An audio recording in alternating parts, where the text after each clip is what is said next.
raise your hand if you use true crime and creepy shit to cope. It's been a wild and emotional week. I've been feeling anxious, stressed, depressed, and less of myself. So, yeah, that's what you turn to ASMR for, right? Right. So if you're in the same boat and feeling a little anxious, stressed, depressed, and less, welcome. So today's creepy read is brought to you by Reddit, because that's your favorite. The Reddit question tonight is, to all Reddit travelers, what is your creepiest hotel story? I thought this would be a fun, creepy read. I myself don't have any personal creepy hotel stories.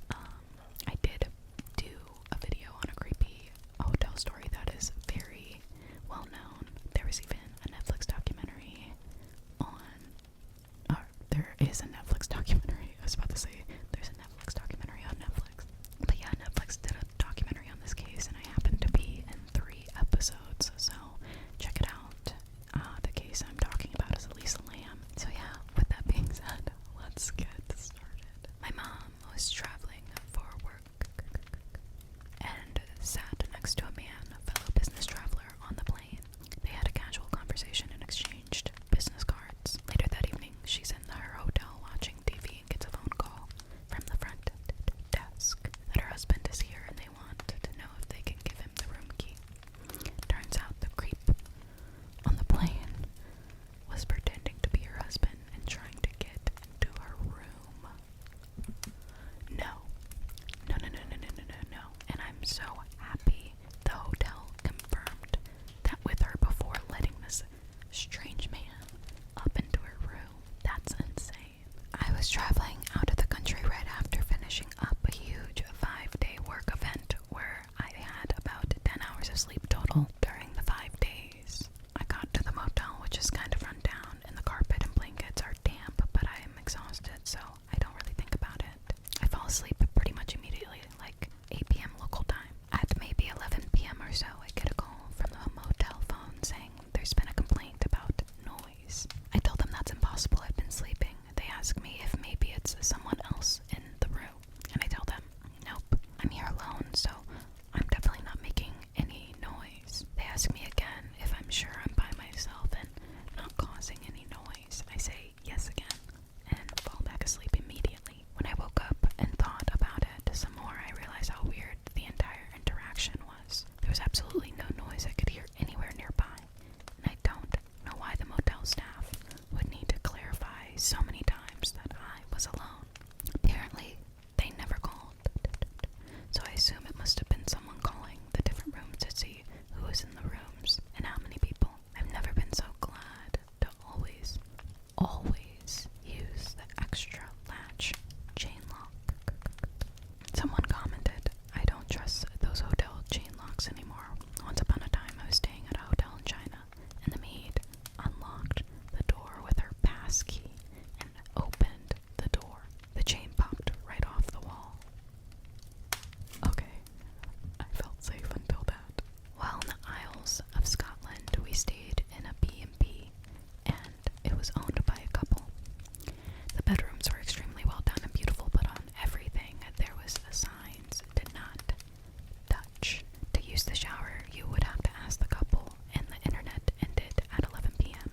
The woman would also check on everyone at random times in the night. We would hear creeping in the hallway to make sure everyone was sleeping, not doing any illegal things like using the internet. When we checked out of the B&B, she came in our room and said that we stunk and opened the window to prove this and demanded for money immediately. Another traveler was kicked out of the B&B because the checkout time was 10 a.m. and they were forced to stand outside. She wouldn't even let them stay inside in the thunderstorm while their taxi came. Another traveler had to go a check to pay for the room, and she took their bag and wouldn't give them back. But on the way out, she asked everyone if they enjoyed their stay. Family vacation, 1 a.m. My brother and I had just finished watching The Shining on TV. Neither of us had seen it before. We heard someone trying to open our door. No one else was supposed to have the key. Someone tried to swing open the door, but the lock stopped them. They kept trying to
us stayed at a pretty fancy B&B for the night. The lady who owned it was absolutely lovely, but would appear out of nowhere. We'd be sitting alone in a large room with one doorway, and suddenly she was in the room with us. Either this joint had a secret door or something really creepy was going on. She seemed to know things that we said or done as well. The thing that tripped us out the most was hearing someone trying to open the door during the night. She was super lovely and the building was beautiful.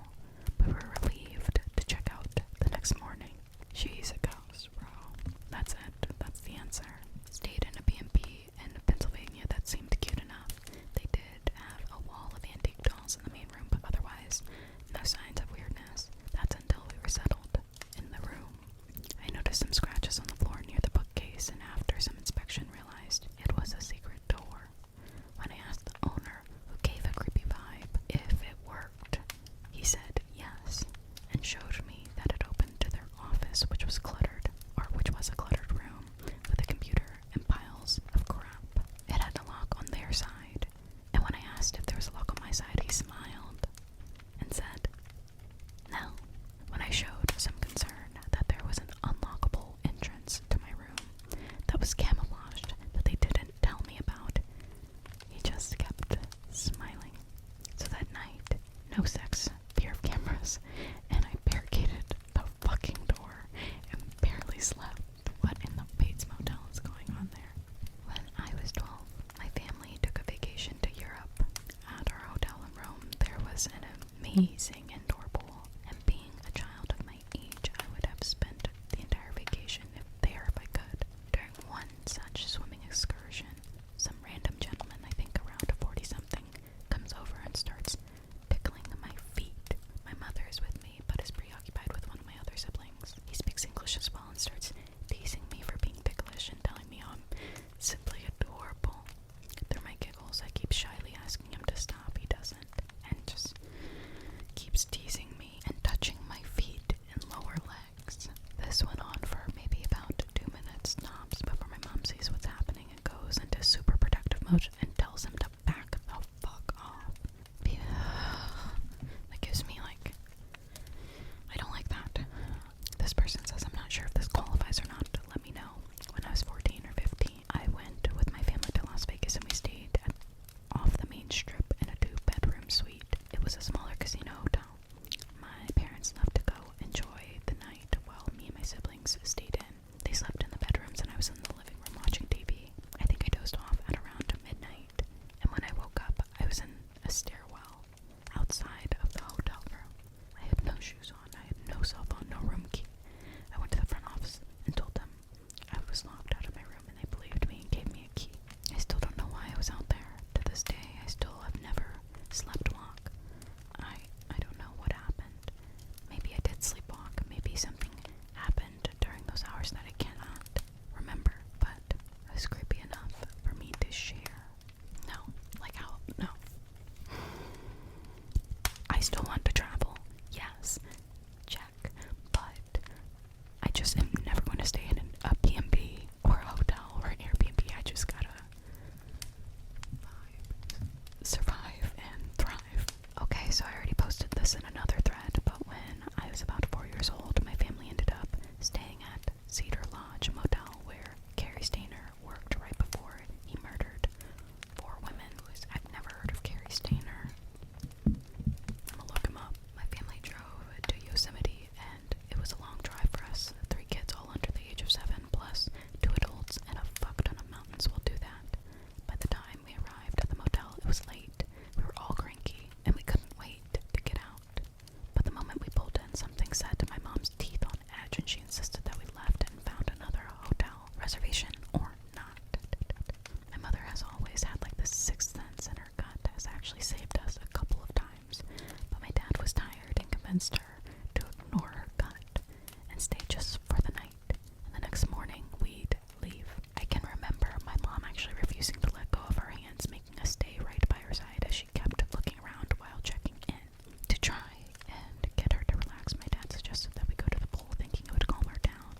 Well, when we got there were no towels, so my mom called the front desk. The moment the man delivering the towels arrived, my mom immediately grabbed us out of the water and rushed us back to the room. The man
He's certain that there were no kids staying in the hotel on that floor, but that he was certain that the noise would subside in a bit.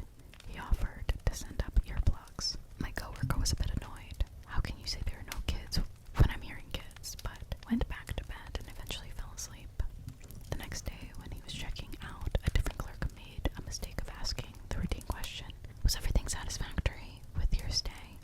My coworker gave him an earful about noisy kids and how the clerk had dismissed his complaints. The clerk looked a little uncomfortable and said, in half a whisper, "We are not supposed to talk about this, our history."